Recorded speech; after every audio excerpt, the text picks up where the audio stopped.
everybody else could fill in, everybody else could, please. Whose is this? Leonard, why don't you come over here? I can't turn my pages. There we go.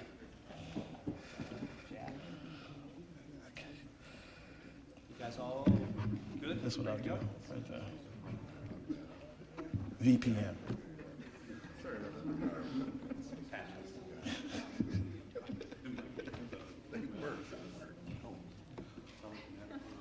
Well, good afternoon, everyone. I want to thank everyone for being with us today to talk about the future of living, working, and doing business in the great city of Richmond. I am proud to announce that the city of Richmond has finalized its strategic plan for economic development. It's called SPEED, S-P-E-E-D. This plan is Richmond's roadmap to economic prosperity. It is a forward-looking assessment of the trends that got us where we are to where we are today and those that will carry us into the future. And ladies and gentlemen, the future looks bright. In the past 2 years, economic development projects have created more than 3,200 new jobs and $940 million in capital investment. And we are not slowing down. But let me tell you something. This is not just an economic development plan. This is an economic justice plan as well. Good economic development is economic empowerment. We believe that ambitious goals and targeted strategies improve the quality of life for all of our people. But true economic empowerment requires economic justice. The opportunities that many Richmonders, those who have been held down under the yoke of generational poverty, are owed, and that they rightfully demand. It is our job to deliver those opportunities, and this plan does exactly that. This plan delivers. We have outlined 5 aggressive goals through fiscal year 2026. Let me go through some of these goals. First, $3 billion in announced capital investment for economic development projects. Second, 3,000 announced new jobs with annual salaries at or above $52,000. We want to reduce the poverty rate by 5 percentage points. Public and private sector real estate development activities that generate $25 million in annual real estate tax revenue. And last but not least, 2,500 post-secondary credentials awarded to Richmond residents. Now, our strategy, first and foremost, is about improving the lives of our residents. Employment, not just for the purposes of survival, but for wealth building, for cycle breaking, and for life changing. With this plan, we will create a pipeline of competitive employment with a specific focus on neighborhoods that historically have not experienced comparable economic opportunity. We cannot move forward without providing justice to the people and places who have been left behind. We're going to do this with an equitable eye towards economic justice. Each of the plan's initiatives is designed to build a more equitable, inclusive, and sustainable economy for Richmonders. And I mean all Richmonders, no matter what neighborhood they live in, what zip code they live in. And it would not have been possible without a village of experts. TIP Strategies, the M Companies, Hugh Helen, and the VCU Center for Urban and Regional Analysis were key partners in developing this plan, having worked closely with our Department of Economic Development, Leonard Sledge, since 2019 to define the scope. They defined the scope, the objectives, and the initiatives. And I want to thank them for their resilient partnership. Despite the pandemic, which actually has resulted in a stronger and more impactful plan that we present today. I would also be remiss if I did not extend a heartfelt thanks to the following folks who are flanked with me this afternoon. I want to thank them for their vision, for their hard work, and the furtherance of these priorities that are represented within this document. I want to thank Lisa Sims and Lucy Mead at Venture Richmond. I want to thank Jack Berry over at the Richmond Region Tourism. I want to thank Brian Anderson and Kelly McCall with Chamber RVA. I want to thank Kim Sheeler with the West Cary Group. I'd like to thank Chandra Brigman with Activation Capital, Nancy Thomas with In Unison, which is formerly the Richmond Retail Merchants Association, Martha Heater with Plan RVA. I'm thankful for Laura Lafayette and with the Richmond Realtors Association, Irvin Clark with the Central Virginia African American Chamber of Commerce, Jennifer Wakefield with the Greater Richmond Partnership. I'm thankful for Russell Held over at the Port of Virginia, Michelle Hadasco with Richmond Public Schools, and of course Sharon Ebert and her team, Leonard Sledge, Pat Foster, Kevin Vonk, Maritza Peachin, and all those who work at the great city of Richmond. Now, I know that list is long. It's a long, long list of people, not just to show my gratitude, but to also show that this is a team effort. I name all of them because they are the ones who are going to help me make this plan possible. These are words on a piece of paper right now, but it's going to take a whole entire village of people from all across this community to bring about the opportunities necessary to lift up all of our people. So, as we talk about economic development, you can't talk about economic development in this city without one person's name being in every conversation. And that person's name is Leonard Sledge. So, I'd like to bring to the podium the Director of Economic Development, Leonard Sledge. Thank you, Mayor Stoney. Good afternoon, everyone. My name is Leonard Sledge, and it is indeed a privilege to serve as the Director of Economic Development for the greatest city on the planet, Richmond, Virginia. And I think that is worthy of a round of applause. Again, thank you, Mayor Stoney, for your continued steadfast confidence and continuing to push us to do better so that Richmond overall can be better. Better for its citizens and better for any and everyone who has an affinity for this wonderful city. Thank you to our steering committee. Also, thank you, Mr. Floyd Miller with the Metropolitan Business League for being here today to support us in this endeavor. Your presence is appreciated. Our consultant team and the more than 1,000 people who provided input that helped to shape this SPEED, the strategic plan for equitable economic development for the city of Richmond. A couple of years ago, Richmond launched its economic development strategic planning process as an outcome of a previously adopted ordinance that was championed by our very own City Council Vice President Ellen Robertson and former City Council member Kathy Graziano. We hired the right consultant team, had an engaged steering committee, and got solid input from lots of people. Our charge to the consultant team was twofold. One, Richmond needed a plan to help it be more competitive to grow jobs and capital investment in the city. And two, Richmond needed a plan to achieve equitable economic growth across the city, not just in terms of new buildings and places, but also people. We were prepared to move forward with the first draft of the plan in early 2020 when the world as we knew it changed due to the COVID-19 pandemic. The consultant team reviewed every aspect of the plan and made adjustments intended to respond to the uncertainties of the new normal created by the pandemic. Several months later, the murder of George Floyd and civil unrest that followed. The draft plan was revisited again to ensure that it provided goals that helps to close the gaps in economic disparity that exist in Richmond. Since that time, the economic development engine in the city of Richmond has been hard at work, and more on that in a few minutes. I'd like to share with you a few excerpts from the SPEED that help to frame the economic development strategic work for the next several years. One, job growth in the city has not kept pace with the population growth in the city.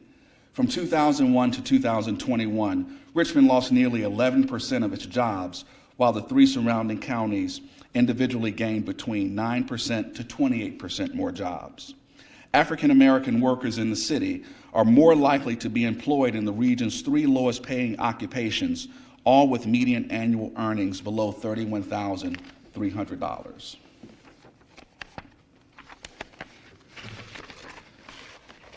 SPEED establishes 5 aggressive economic development goals, as Mayor Stoney stated, through fiscal year 2026.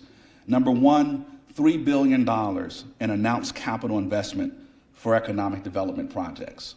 Number 2, 3,000 announced new jobs with annual salaries at or above $52,000, which is 110% of the median household income in the city of Richmond.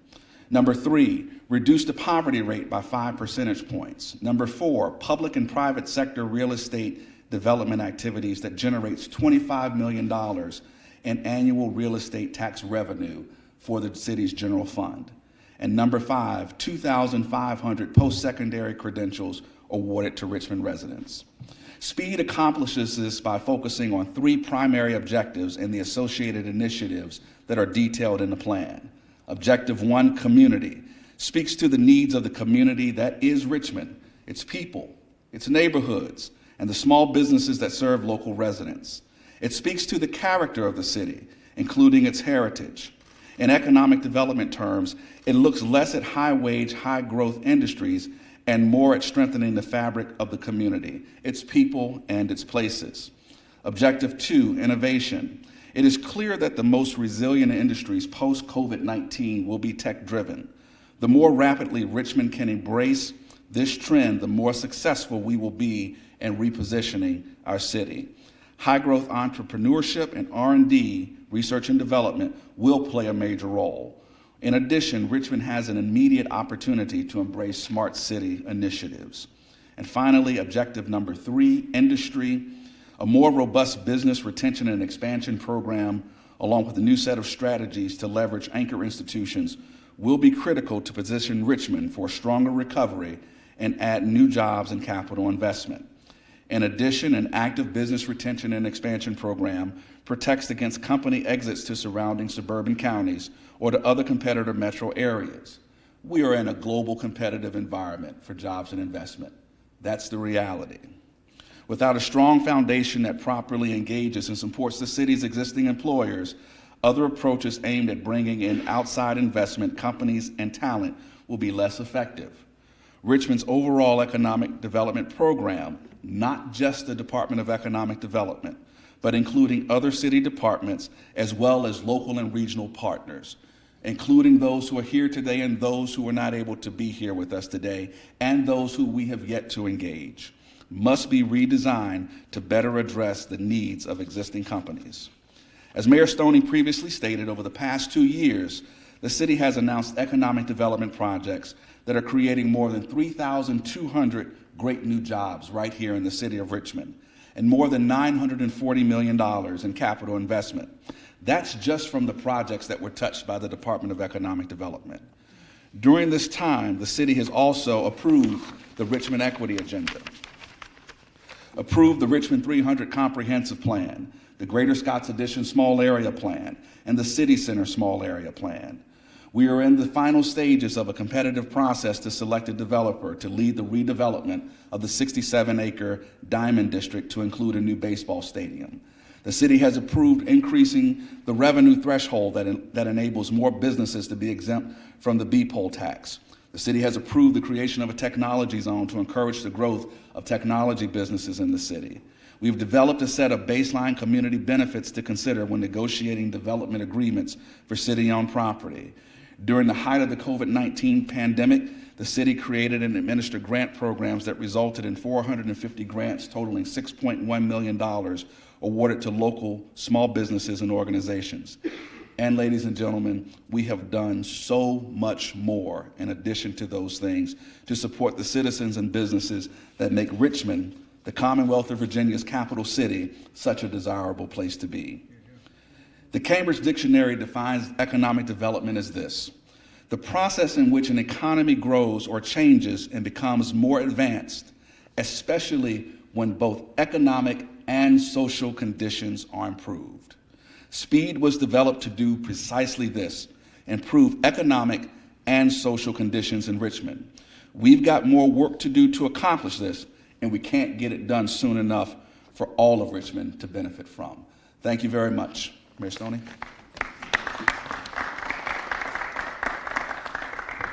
Thank you so much, Leonard, and thank you for your leadership of our economic development efforts. We are lucky to have you on the team, and one of my best hires here at the city of Richmond. I would be remiss, folks, if I did not give credit where credit is due, and that is to the people I get to work with. The people I get to work with. This is a shared government. We share the governance of this city. And I will have to tell you that this is, and I only know 2 councils, but I will say this is the most pro-business, pro-economic development, pro-economic justice, pro-people city council that I have seen in a very, very, very long time. And that's a high regard and a high bar for the city of Richmond for some folks. But it's something that we should be proud of, that people are able to get together and find yes. And so I want to thank the council folks who were with me: Councilman Addison, Councilwoman Jordan, Councilwoman Lambert, Council Vice President Ellen Robertson, and Councilman Dr. Mike Jones. Let's give them a round of applause, please. Leonard mentioned that we had a champion for economic development who sponsored the legislation, the ordinance, to make this happen, to get this process going. Someone who's able to think around corners. That's what you have to do when you're in government. You got to think around corners. And the champion I'd like to bring to the podium right now, to the mic, is my friend, my auntie, Councilwoman Ellen Robertson. I got a clock on me. Don't be up here speaking like Dr. Newbill forever now. You know, family will always be family, right? I'm auntie, and my nephew here, the mayor of Richmond City, is going to put a timer on me, and I'm going to act like family. Mayor Stoney, let me first say thank you for your leadership and your boldness of your leadership. The agenda of equity and social justice has been firmly established by your strong, uncompromising, bold leadership. And I personally, as a council representative and as your auntie, want to say to you that I'm very proud of you. I'm very proud of your leadership. And I am also very impressed with the quality of staff that you bring on to the city of Richmond.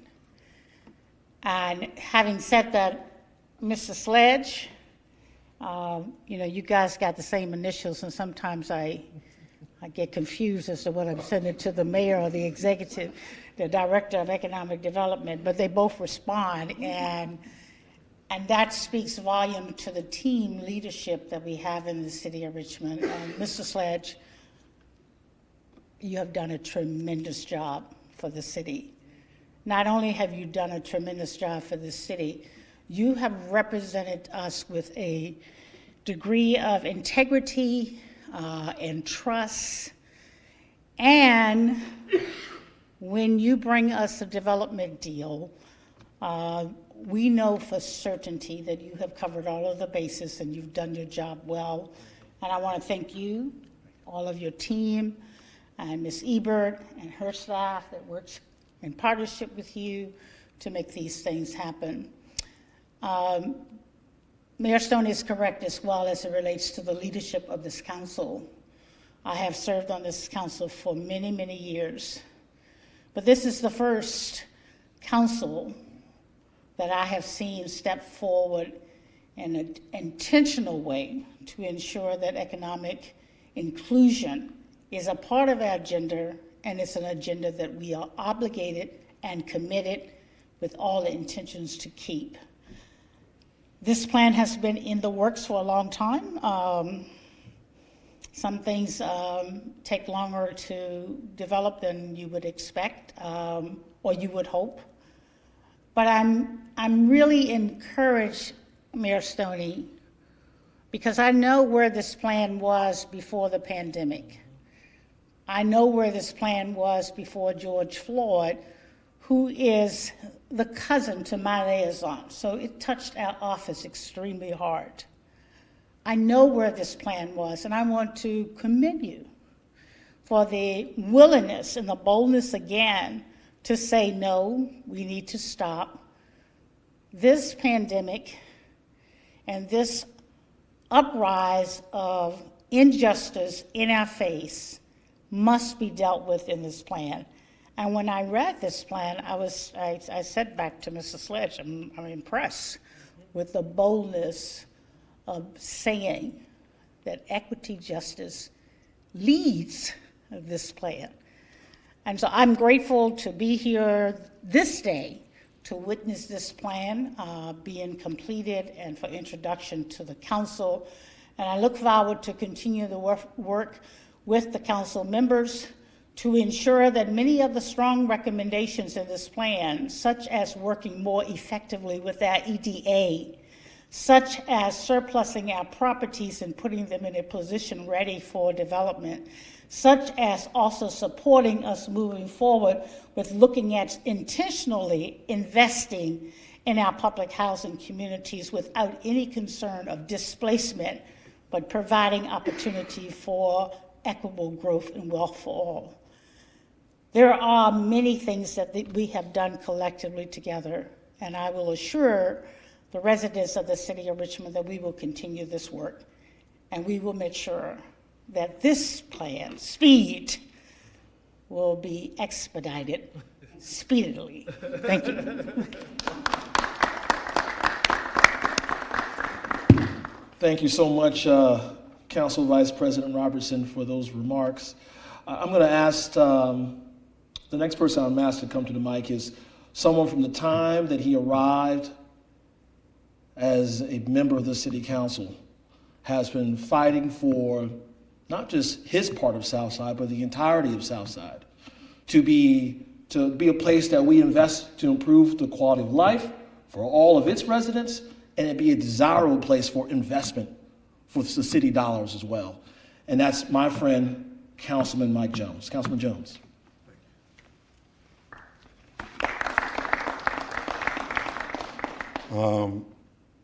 One, we have an awesome mayor. We just do. People say, well, you support him, you support him. I'm like, I was elected to support him. I was not elected to fight the person who's been elected to run our city. And he's done that. He's done that admirably going on 6, 7 years. And of that, I'm proud. When I see him, I see my son. How am I going to fight someone that looks like my son? That's the first thing. Secondly, I played team sports at a very high level. Played for a national title. And the only way we did it, and were successful in so many areas, is that everyone played their position. That's it. I didn't try to catch the ball. That wasn't my job. I didn't try to drop back. That wasn't my job. And so what the mayor has done is assembled a great group of professionals to do their jobs in their respective areas. And I believe it's up to council to step up and not try to oversee professionals. That's like someone trying to tell me how to preach John 3:16. Our job is not to oversee. Our job is to simply come alongside of, to be the surfactant that allows them to do their jobs more efficiently, more effectively. We had an opportunity to take a trip up to Northern Virginia a couple weeks ago, and it was an economic development field trip, as my daughter calls it. And I was sitting in this room, and everything is a competition for me. Everything is. Everything is. And I sat there and I thought, they're not better than us. They're not smarter than us. We have some of the most We have some of the brightest people in economic development, and why aren't we allowing them to do their jobs? Why aren't we coming alongside to help them do their jobs? Not that I was contrary to that mantra going into that field trip, but it just allowed me to double down on the fact that we must do what's right for the city of Richmond. Cranes in the air will reduce guns in the street. That's coming from a guy from the South Side. You want to stop some of the violence in this area? Put young folk to work. Give them hope. Give them justice. And that's not a lot to ask for. We don't have to look far to see the impact of a city rife with social and economic inequities. We don't have to look far. This plan, the strategic plan for equitable economic development, is a robust approach to continuing our city's growth. We have an awesome opportunity with the projects that are ahead of us to do something historic in the city of Richmond, the Diamond District, City Center, possibly a casino on South Side. We could have 3 different projects running concurrently for the next 10 years that will revolutionize this city and make it a city my daughter wants to move back to versus moving out of. So I'm here as a dad. I want a city my kids want to come back to. Daytona Beach is great, Orlando's nice, but I live in Richmond. I'm going to be buried here, along with my mother, along with my father and their parents. And so I want a city that's vibrant. I want a city that's just. I want a city where I see my son at the top, where I see my daughter involved, and all of our sons and daughters working together to make the city the best place in the Commonwealth, because no shade against Northern Virginia, but you know what? We're pretty special down here as well. So as the president, or not the president, I'm not the president of council, I am just simply the chair of the, that's a plug. No, just kidding. She's VP, she's coming up now. But as chair of the finance committee, that's my goal, is to ensure that we come alongside of these professionals and assist them in doing their jobs, asking what we can do to help them versus asking them to run another report. Thank you.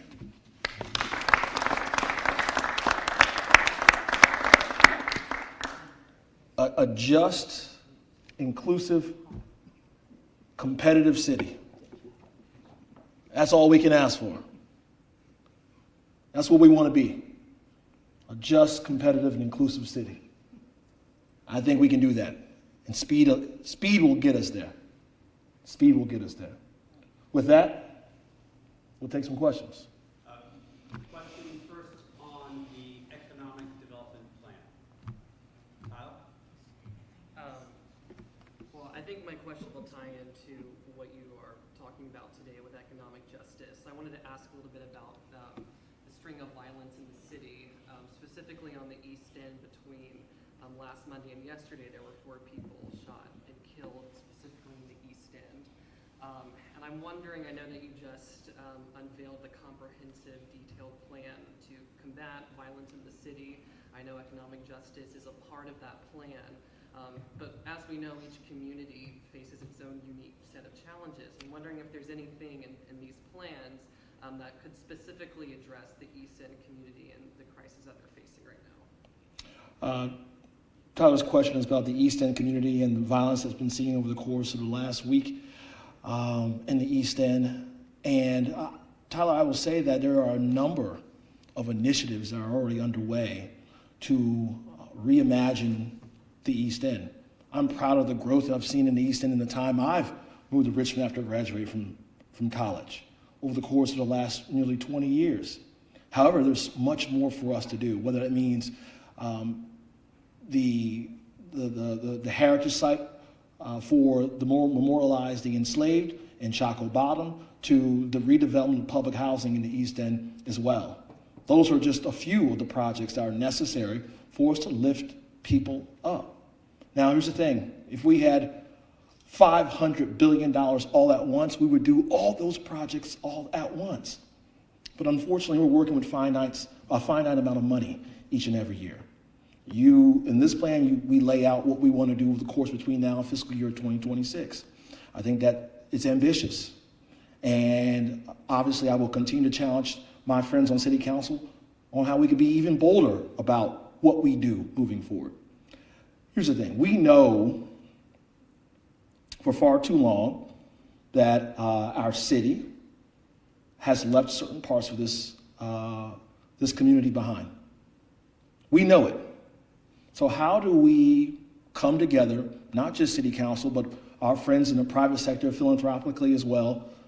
How do we come together and say, you know what, we're going to do something bold and audacious about affordable housing? That we're going to do something bold and audacious about public schools. We're going to do something bold and audacious about workforce development. We just got back from Columbus, Ohio. I want to thank Chamber RVA for a great trip, inner city visit. We've seen what cities like us have gone through. Some cities have lost industry, and that was, they leaned on in the 60s and the 50s, but they've bounced back. And we lost population a long time ago because of, well, race and discrimination, right? And that led to the city essentially being hollowed out. Then we saw drugs inundate neighborhoods, the crack epidemic, which is matched with the gun violence epidemic. One of those epidemics still lives on with us today, and that's gun violence. We have seen neighborhoods be transformed by our investment. But we also know that there's some blind spots in our work. That's why we've been honest about it. We've been honest about the need to fix it through gun violence intervention and prevention at early ages, the need for more officers, but also the need for more opportunities as well. Councilman Jones is absolutely correct. How do we convince a young person not to go the way of violence and crime if there's no alternative? There's no alternative. So he's right. The more cranes we have in the sky, the more opportunities are available for folks, the less pain, injustice, and tragedy we're going to see in the city. We don't get the luxury of just working on one issue at once. This has to be holistic and comprehensive. So all the other plans that we've talked about, the need for more affordable housing, the need for investment in public education, the need to intervene at early ages, we need to do all those things, and we're doing all those things. Will we see this happen overnight? I can't stand here today and tell you that overnight everything's going to change, that violence is going to stop tomorrow. But I know that we can be intentional about ensuring that daughters and sons aren't harmed in the years to come. And I'm thankful for the people here who are going to help me with that. Chris. Two questions. First, this plan, some of you have mentioned that there was an early draft of it, the protests happened, pandemic, that led you all to revise it. Can you just repeat, what were some of the things that may have been added after that period to the plan that weren't in it before? I'm going to have Leonard Sledge come up a little bit and answer your question about what was added to the plan post the death of George Floyd and the pandemic. In roughly June of 2020, I got my economic development team on the phone and stated in a pretty direct manner to them that I see the pandemic as the great equalizer amongst cities and regions and metropolitan areas, right? We are all dealing with the same thing. Now, the task I gave to Sharon Ebert and Leonard Sledge and Lincoln Saunders was, when we emerge from this pandemic, I want us to blast out of the gates from the starting line, right? Because we're not just competing with Henrico and Chesterfield. We shouldn't be competing with them. All three of us we are very successful in our own right. But how do we become that competitive region with the Louisvilles and the Columbuses and the Nashvilles and the Atlantas and the Charlottes. And they got to work on this plan right here. And then we could not have predicted what was going to happen after the murder of George Floyd. And we've put some intentionality into this, focused on how we lift people up in an intentional way. And so this document right here isn't the end all be all, as I've said about other documents as well. This is a living document. This is a document filled with strategies. Not every strategy will work, and we're not going to sit here and guarantee you that every strategy is going to work.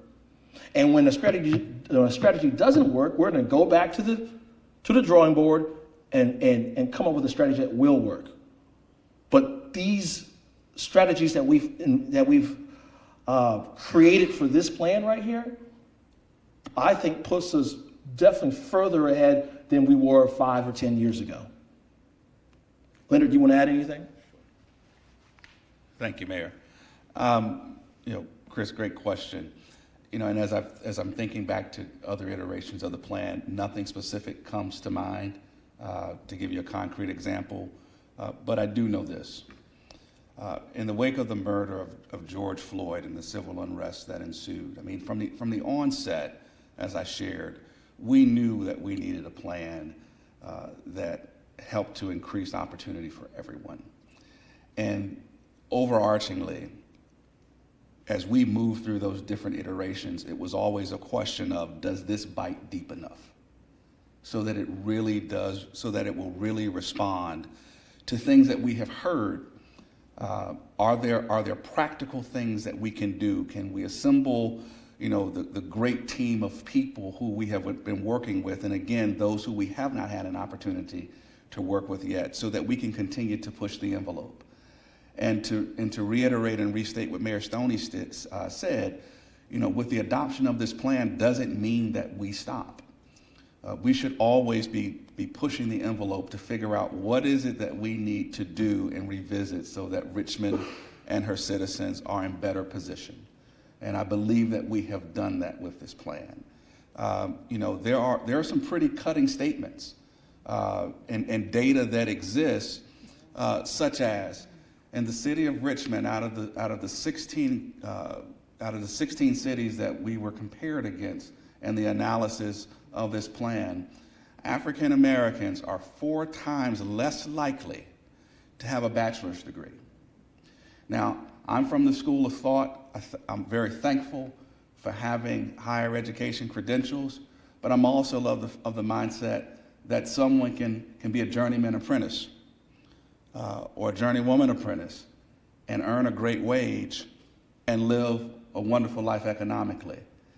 And so when we talk about these things, it's about helping to put people in position to do beyond what they have the ability to do now.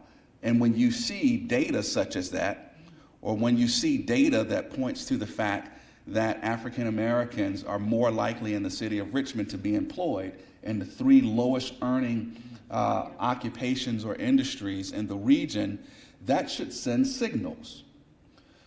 Everyone is aware of the challenges in terms of eviction. This plan speaks to that. Even from an economic development standpoint, as we've been working to redevelop parcels that are owned by the city, even with the Diamond District, we specifically call out the need for affordable housing. There has to be a solution for affordable housing.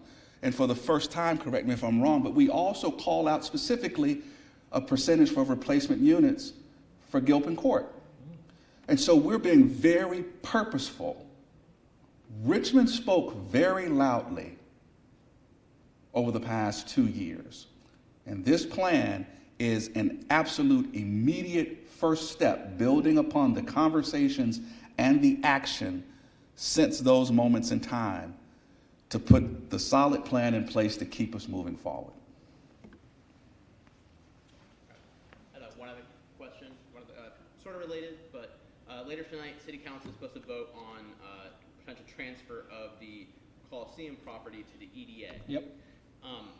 That seems to be quite a bit different than what's going on with Diamond District, where you're doing this RFP process, there's a couple bids, they're being evaluated, but whereas that's going to be voted on by council once the plan's recommended.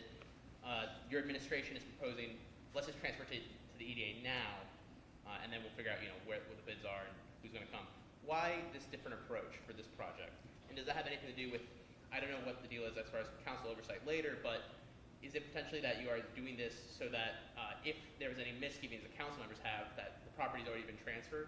Well, how many members of council have co-sponsored the legislation? I believe 5 as of this It morning. needs 7 votes, yeah. Yeah. The question was why, and please correct me if I'm wrong, Chris. The question is why the approach with the Diamond District being different in terms of transferring the parcel. Okay. I'd like to think that over the past 2 to 3 years, we've gotten better in terms of how we approach economic development and redevelopment in the city. And what we have done is we've created processes, and we have continued to build upon and to improve upon those processes so that we can see redevelopment projects that are reflective of the desires of Richmonders. And the paper that is in front of council tonight in terms of the transfer of the EDA, of the parcel of the Coliseum, the 7.6 acre parcel from the city to the EDA, in my opinion, is just another step in that iterative growth process of us as a city. But it brought me great comfort to hear, not only during the Planning Commission meeting, but also Councilmember Jones during Finance and Economic Development Committee, the word trust was used. And I'd like to think that we have developed great trust and great rapport with our council members, but also we have laid out a process that we have continued to build upon, improve, and refine. And I will say, Chris, that is a process that we have improved upon since, the rejection of Navy Hill. And, I've always been a believer, do the best you can till you know better. And once you know better, do better. This is us doing better. With that, Ned Oliver. I guess. Hello, Ned Oliver. Welcome to. Yeah, welcome back, Ned. Yeah. Long-time listener, first-time caller. I haven't read this particular report yet, so I'll probably have a lot of questions once I do. But I've been wondering, why did I just get my personal property tax bill when my friends in the county get theirs like a month earlier? Why is Richmond the last to send those out? The question was, why did I just get my personal property tax bill? First, I don't know if you've heard this, Ned, but we are going to follow the lead of Chesterfield and Henrico to hold our taxpayers harmless this cycle when it comes to paying the personal property tax. We know that many of our taxpayers will see, we know that there's an inflation going on. The value of is rising on many of our vehicles, and we want to hold those taxpayers harmless this time around. We've also extended by, I believe, 4 months, 2 months, we've extended the deadline for those who need to pay their personal property tax. So we're giving you more time to pay it, and we're also holding the taxpayer harmless as well, so they won't see an increase over last year's value. Let me get one in real quick, if you don't mind. Sure. Just wanted to bring you back to talking about opportunity in your strategic plan in small businesses and women-owned and minority-owned businesses. What is your message to them, and are there some examples in the plan that will make them feel, happy that what you guys want to do is make sure that they have a seat at the table when all of this good stuff is happening in the city? Great question, Shelby. Was about what is in the plan essentially for small businesses, minority-owned businesses as well. We're joined today by Pat Foster, who with Minority Business Enterprise. I think we're very intentional in the plan when we talk about the need for us to focus on those businesses that are minority in nature, women, and those owned by people of color. There's some intentionality behind that when we look at our projects that we have coming forward with the Diamond District or City Center as well. And we also know that what we saw during the pandemic was the lack of capacity to survive a critical moment in the economy, right? Crisis. We know that there's a potential for, knock on wood, that another downturn could be ahead of us.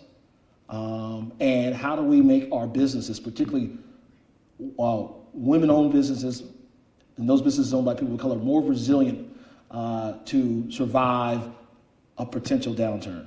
That's turns for us increasing capacity, but also what we do here internally as well on how we fund and help minority-owned businesses too.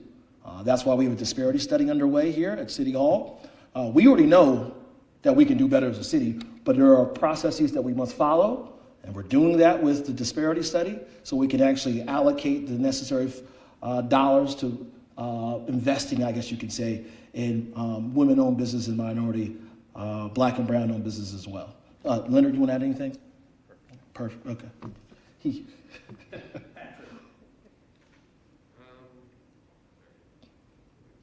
So yeah, I was curious about the $3 billion in announced investment. I'm just sort of wondering, is that split between things that have already been announced, is that things you're looking for in the future, and sort of what the makeup of that would be? I'm going to have Leonard come up and answer that. The question was, in terms of the $3 billion in announced capital investment, is that looking forward or things that we've done?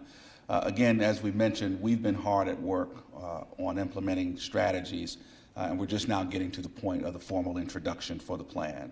The strategic plan is for fiscal years 22 through 26, and so that would include everything since July 1 of 2021 moving forward. And the best thing about a goal, I think it was, again, Councilmember Jones, let's compete, let's beat it. I'd rather continue to push the envelope and for us to do more for Richmond than to rest on our laurels. And I guess, as far as the split up of that goal, are you looking at mostly spending that with small business initiatives? Is the division of that funding not really clear at this point? Is that question in reference to the $3 billion? So the $3 billion figure is what we are targeting for companies to invest in the city of Richmond in terms of capital investment. So new construction, redevelopment, new machinery and equipment, new computers, new technology, so that a business operation can run. And I would say, Patrick, that we believe that we have some excellent projects already in the pipeline, already in the queue. When you look at the Diamond District, City Center, Shockoe Bottom, Memorial Campus, these are already in the pipeline that could get us closer to that $3 billion sooner rather than later. Mayor, I think we're done. All right. Thank you, everyone. Thank you, everyone, for coming out today. Thank you.